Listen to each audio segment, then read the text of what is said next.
UCC लागू होगा, लेकिन आखिर इस समुदाय को क्यों बाहर रखना चाहती है बीजेपी, उठ रहे सवाल। झारखंड में चुनाव प्रचार के दौरान केंद्रीय गृह मंत्री अमित शाह ने बड़ा ऐलान करते हुए कहा कि अगर बीजेपी राज्य की सत्ता में आती है तो समान नागरिक संहिता यूसीसी लागू की जाएगी। साथ ही उन्होंने इस वादे में एक लकीर भी खींच दी। उन्होंने कहा कि जनजातीय समुदायों को इससे बाहर रखा जाएगा। यूसीसी बीजेपी के मुख्य मुद्दों में से एक है। अमित शाह कोई पहले बीजेपी नेता नहीं है जिन्होंने यूसीसी लागू करने की और जनजातीय समुदायों को इससे बाहर रखने की बात कही है।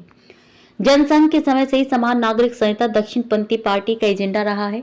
पिछले कुछ सालों से इसके दायरे से आदिवासियों को बाहर रहने की बात अलग से जोड़ दी गई।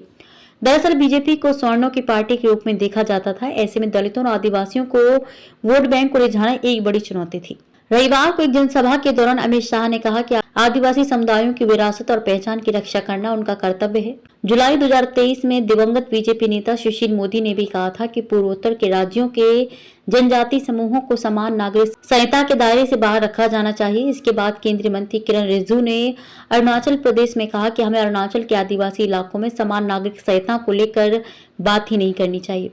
आपको पता होना चाहिए कि आदिवासी इलाकों में इसे नहीं लागू किया जाएगा। दूसरी बात, जो भी कानून बनाए जाते हैं वे देश की भलाई के लिए ही बनाए जाते हैं। इसी साल की शुरुआत में असम के सीएम हिमंता बिस्वा शर्मा ने कहा था कि उत्तराखंड और गुजरात के बाद असम तीसरा राज्य बनेगा जो यूसीसी को लागू करेगा। उन्होंने ये भी स्पष्ट किया था कि जनजातियों को इसके दायरे से बाहर ही रखा जाएगा। उत्तराखंड के यूसीसी ड्राफ्ट में भी आदिवासियों को बाहर रखा गया है। आदिवासियों के बाहर रखने के फैसले को लेकर बीजेपी की आलोचना भी हो रही है। विरोधियों का कहना है कि ये सब केवल मुसलमानों को टारगेट करने के लिए किया जा रहा है।